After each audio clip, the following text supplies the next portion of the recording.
Hello बच्चों, कैसे हैं? मस्त बिल्कुल। आप देख रहे हैं Atul academic classes. Atul academic classes में आपका स्वागत है। आपको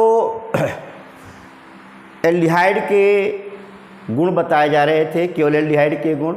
उसमें आपका एल्डिहाइड का अपचायक गुण, जैसे टालन कर्मक के साथ अपक्रिया, शिव कर्मक के साथ अपक्रिया, बेनेडिक्ट विलियन के साथ अपक्रिया, इन सब पर हम लोग क्या करते हैं, थोड़ा सा डिस्कस करते हैं, जिसमें केवल एल्डिहाइड अपक्रियाएँ ही देती हैं। ठीक है ना, कीटोन इसमें नहीं देते। उसी में एक पॉइंट है, एल्डिहाइड की टालन कर्मक के साथ अपक्रिया क्या है, बड़ा इम्पॉर्टेंट अपक्रिया है। टालन अभिकर्मक के साथ क्रिया। अब सवाल होता है टालन कर्मक किसे कहते हैं?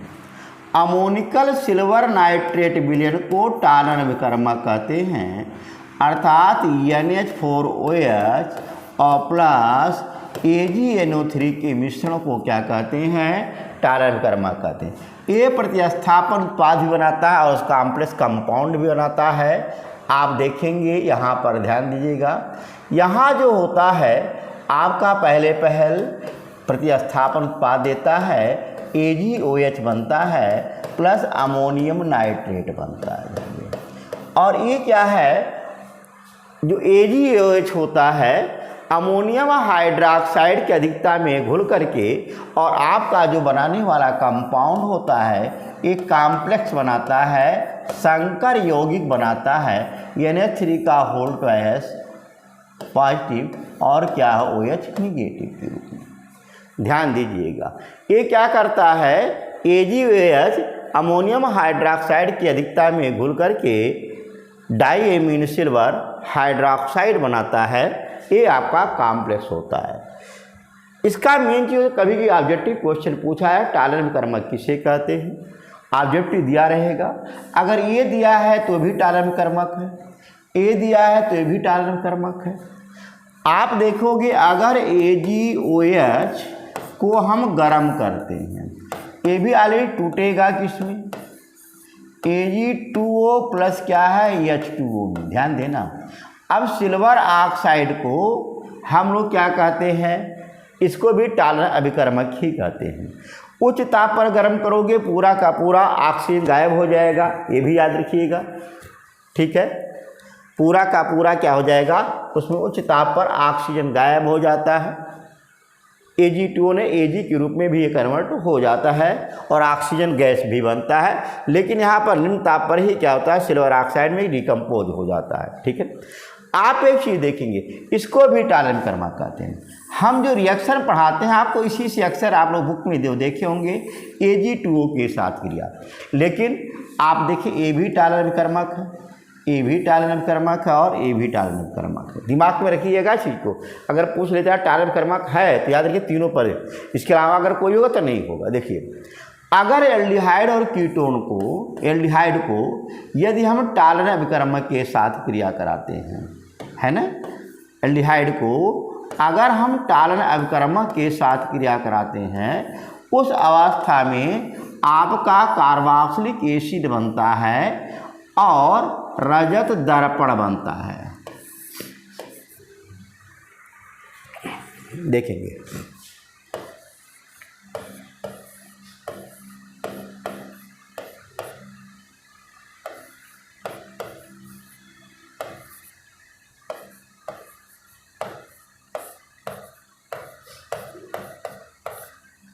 इस अभिक्रिया से सिद्ध होता है जो एल्डिहाइड क्या होता है, इसमें एल्डिहाइड में अपचायक गुण होता है। ठीक है ना।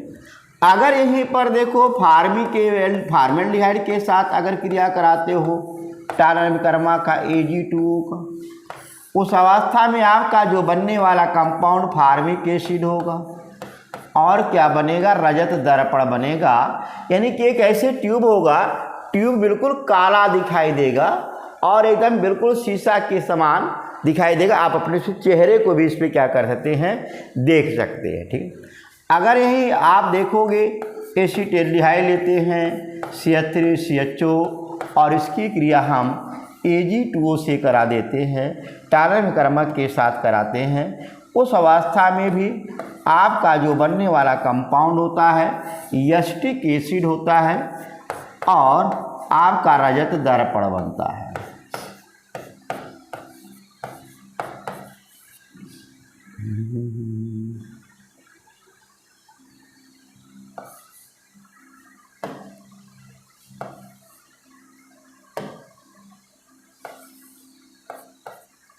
देखें,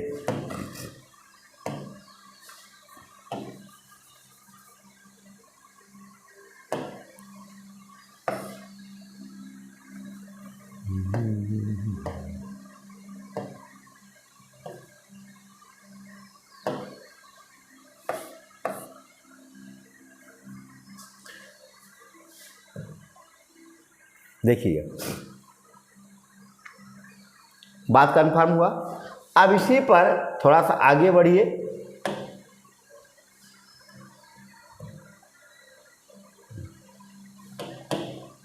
देखेंगे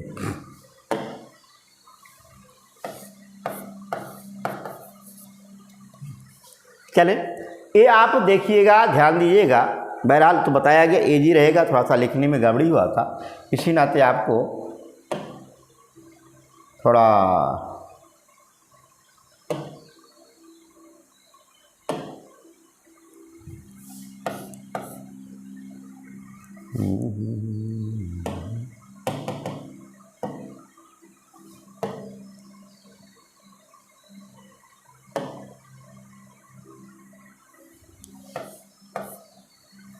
चलिए देखिए। अब इसी पर ये तो आपका टालन कर्मक के साथ अब क्रिया रहा। टालन कर्मक के साथ आप पुनः देखिएगा,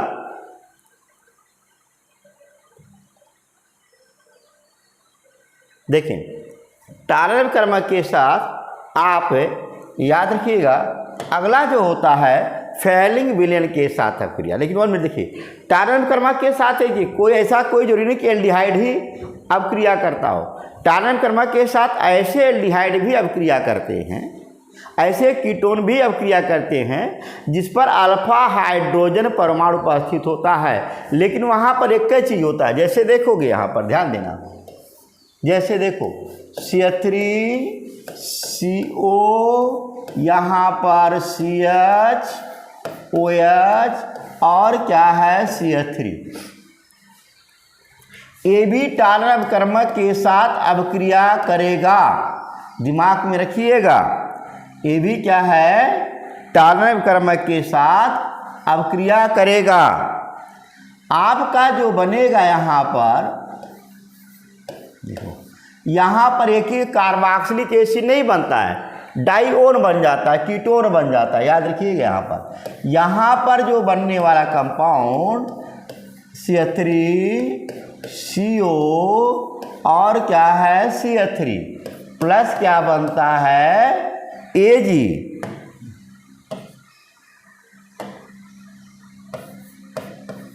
सिल्वर रजत दर्पण बनता है। इसी को थोड़ा सा आप लोग क्या करिएगा याद रखिएगा। आप सुन लेना, पढ़ तो रहे ही हो कि एल्डिहाइड जो होते हैं टालन कर्मक के साथ अब क्रिया करते हैं, परंतु कीटोन अब क्रिया नहीं करते। लेकिन वे कीटोन जिसमें अल्फा हाइड्रोक्सी समूह उपस्थित हो, वे टालन कर्मक के साथ अब क्रिया करके रजत दर्पण बनाते हैं। याद रखिएगा चीज को, बात कन्फर्म। इसी रूप में एक याद रखिएगा, टर्मिनल के एल्काइन भी रजत टालन कर्मक के साथ अब क्रिया करके सफ़ेद और छेप देते हैं। रजत दर्पण तो नहीं बनाते हैं, लेकिन वे क्या करते हैं सफ़ेद और छेप देते हैं। ये सब आप लोग अपवाद में थोड़ा सा ध्यान दे रहे। क्वेश्चन आता है कौन सा टालन कर्मक के साथ क्रिया करेगा, कौन टालन कर्मक के साथ क्रिया नहीं करेगा। देखें ये टर्मिनल के जो एल्काइन होते हैं वे भी आप देखोगे अमोनिकल सिल्वर नाइट्रेट विलेन के साथ अब क्रिया करके टालन कर्मक के साथ अब क्रिया करके यहाँ पर रजत दर्पण तो नहीं बनाते हैं, परंतु सिल्वर एल्किनेट का क्या कर एल्काइनेट का सफ़ेद अवक्षेप देते हैं। आप देखोगे जैसे यहाँ बनेगा क्या, CH3 ट्रिपल बॉन्ड CAG, ये क्या होगा, इसका सफ़ेद अवक्षेप बनता है। प्लस आपका मालूम है NH4 NO3 बनता है, और प्लस आपका क्या बनेगा, जल बनेगा। बैलेंस बैलेंस आप क्या करेंगे, कर लेंगे। ठीक है, बात बराबर। तो याद रखिएगा, टालन कर्मक के साथ सारे एल्डिहाइड अपक्रिया करके रजत दर्पण बनाते हैं। कीटोन अपक्रिया नहीं करता, परंतु वे कीटोन जिसमें अल्फा हाइड्रोजन परमाणु उपस्थित, अल्फा हाइड्रॉक्सी समूह उपस्थित होता है, वे कीटोन भी टालन कर्मक के साथ अपक्रिया करके रजत दर्पण बना लेते हैं। ठीक आया। और टर्मिनल के एल्काइन भी टालन कर्मक के साथ अपक्रिया करते हैं, परंतु रजत दर्पण नहीं बनाते। वे सिल्वर एसिटिलाइड सिल्वर एल्किनाइड का सफ़ेद अवक्षेप देते हैं। जैसे सिल्वर प्रोपिनाइड का सफ़ेद अवक्षेप देते हैं, सिल्वर एल्किनाइड का सफ़ेद अवक्षेप देते हैं। ये दिमाग में याद रखिएगा। क्वेश्चन ऑब्जेक्ट में पूछा जाता है कौन सा टालन कर्मक के साथ अपक्रिया नहीं करेगा, या कौन सा टालन कर्मक के साथ अपक्रिया करेगा, इसे दिमाग में याद रखिए, नोट कर लीजिएगा। ठीक, अगला आता है फैलिंग अभिकर्मक के साथ। क्या है,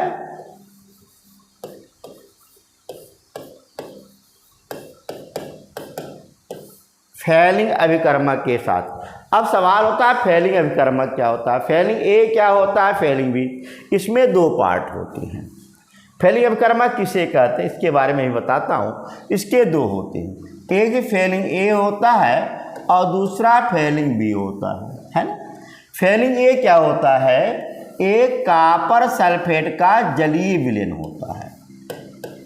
कॉपर सल्फेट का जलीय नीले रंग का विलयन होता है, इसे हम लोग फैलिंग ए कहते हैं। और फैलिंग बी क्या होता है, sodium potassium tartrate. Tartaric acid का सूत्र हो सकता है आप लोग याद ही हो, CH आइसोमर में आप लोग पढ़े होंगे, प्रकाशिक समझौता में CH OH और COH। ये क्या है, टार्टरिक एसिड है। ठीक है, अब मैंने क्या बोला, सोडियम पोटेशियम टार्टरेट। क्या बोला मैंने, सोडियम पोटेशियम टार्टरेट। यहाँ पर एक काम करते हैं, एक तरफ सोडियम लगा देते हैं, एक तरफ पोटेशियम लगा देते हैं।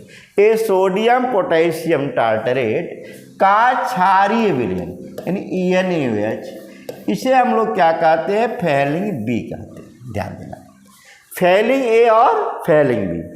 फैलिंग ए और फैलिंग बी को मिला करके उसमें एल्डिहाइड डालने पर वह क्या होता है, लाल रंग का पिंक कलर का अवक्षेप दिखाई देता है, जिससे सिद्ध होता है कि एल्डिहाइड में अपचायक होता है।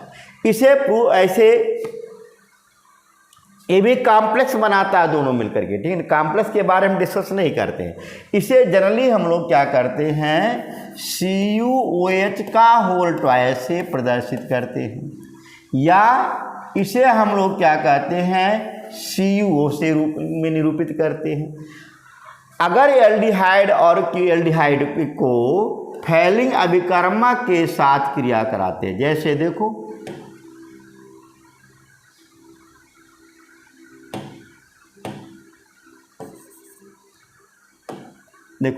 जैसे मान लिया जाए यहाँ पर आप RCHO लेते हो, ठीक है ना।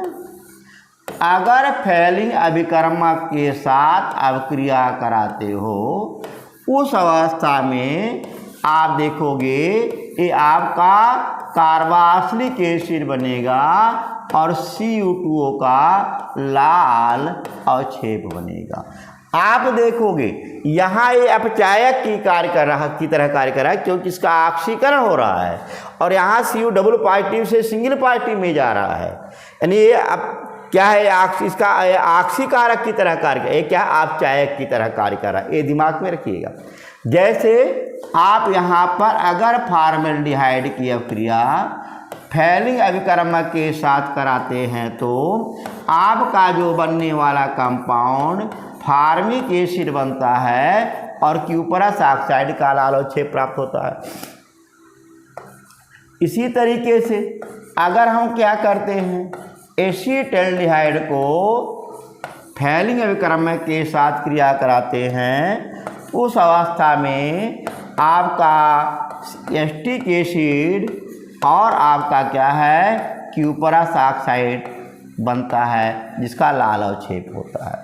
परंतु याद रखिएगा, परंतु बेंजल्डिहाइड यह अभिक्रिया नहीं करता है।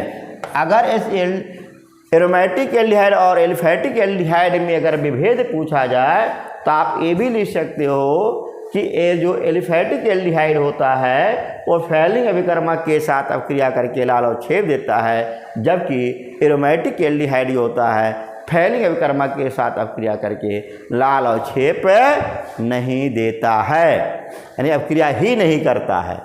बात समझ आया, क्लियर हुआ। क्वेश्चन आता है कि सिद्ध कीजिए एल्डिहाइड अपचायक की तरह कार्य करता है ना।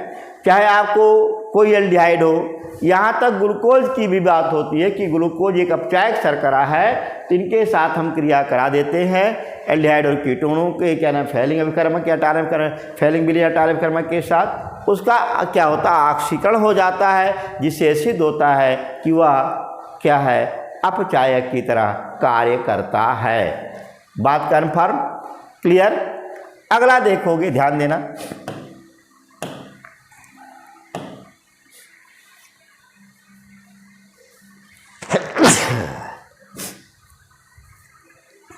अगला देखिएगा, यहाँ पर होता है टालर, अभी क्या नाम है, एक और बचा है इसमें जो केवल एल्डिहाइड देता है, कीटोन नहीं देता है, वो रोजनमुंड अपचयन अभिक्रिया, ठीक है ना, बड़ा इंपॉर्टेंट अभिक्रिया है। रोजनमुंड अपचयन अभिक्रिया होता क्या है, सुनिए।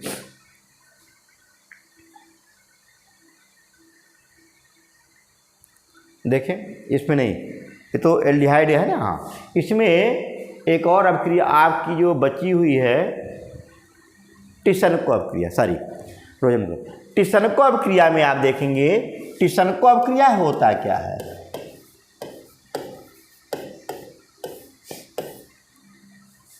बड़ा इंपॉर्टेंट अभिक्रिया ये भी है, किसी भी एल्डिहाइड को अगर एल्यूमिनियम एथॉक्साइड की उपस्थिति में अभिक्रिया कराते हैं तो क्या करता है, एस्टर बनता है। यह अभिक्रिया कीटोन नहीं देता। जैसे आप देखोगे अगर एसीटल्डिहाइड को एल्यूमिनियम एथॉक्साइड C2H5O का होल एल एल्यूमिनियम एथॉक्साइड की उपस्थिति में अभिक्रिया कराते हैं, इसके दो अणु संघनित हो करके आपका जो बनाते हैं एथिल एसीटेट बना देते हैं, ठीक है ना। इस अभिक्रिया का नाम है टिसनको अभिक्रिया।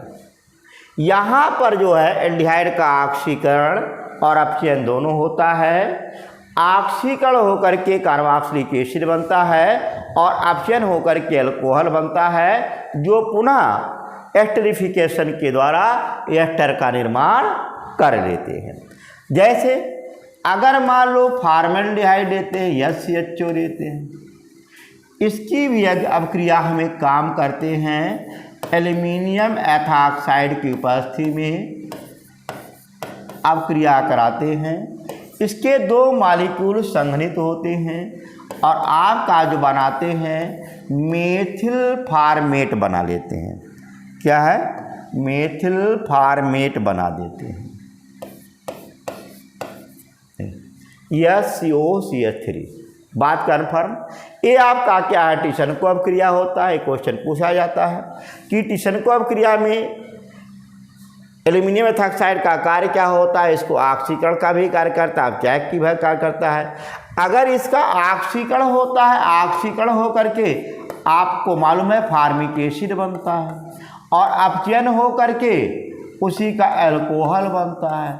और चूंकि ये फौरन क्या एस्टरिफिकेशन कर लेता है, यहाँ से वाटर मॉलिक्यूल निकाल करके आप देखोगे क्या बनेगा, COO3 बन जाता है, यानी एस्टर का निर्माण होता है। तो इस अभिक्रिया में एक चीज देखेंगे, यहाँ पर एल्डिहाइड का ऑक्सीकरण और अपचयन दोनों होता है। क्वेश्चन पूछा भी जाता है किसमें एल्यूमिनियम एथॉक्साइड का कार्य क्या है, तो ये ऑक्सीकरण कारक का भी कार्य करता है, अपचायक की तरह भी व्यवहार करता है। इसका ऑक्सीकरण होकर के कार्बोक्सिलिक एसिड बनता है, अपचयन होकर के अल्कोहल बनता है, जो दोनों फौरन क्या करते एस्टरिफिकेशन के द्वारा आपका एस्टर का निर्माण कर लेते हैं। बात कन्फर्म हुआ। ये टिशनकोव अभिक्रिया भी आप लोगों के लिए बेहद इम्पॉर्टेंट है, नोट बनाते रहिएगा, समझते रहिएगा, इस चीज़ को थोड़ा सा ध्यान दीजिए। टिशनकोव अभिक्रिया होता क्या, मैंने पहले बताया, किसी भी एल्डिहाइड को एल्यूमिनियम एथॉक्साइड की उपस्थिति में यदि अभिक्रिया कराते हैं तो उसके दो अणु संघनित होकर के एस्टर का निर्माण करते हैं। इस अभिक्रिया में एल्डिहाइड का ऑक्सीकरण अपचयन दोनों होता है। ऑक्सीकरण होकर के कार्बोक्सिलिक एसिड बनता है, अपचयन होकर के आपका अल्कोहल बनता है। दोनों आपस में पुनः एस्टरिफिकेशन के द्वारा एस्टर का निर्माण कर लेते हैं। इस चीज़ को थोड़ा सा ध्यान दीजिएगा, क्वेश्चन करते रहिएगा, मस्त रहिएगा। अब इसमें कुछ एल्डिहाइड की और अभिक्रियाएँ हैं, जैसे बहुलीकरण है, ठीक है ना, उसके बारे में मैं आगे आप लोगों से डिस्कस करूंगा। क्योंकि वीडियो थोड़ा सा लंबा ना होने पावे, इस चीज़ का ध्यान देना जरूरी है।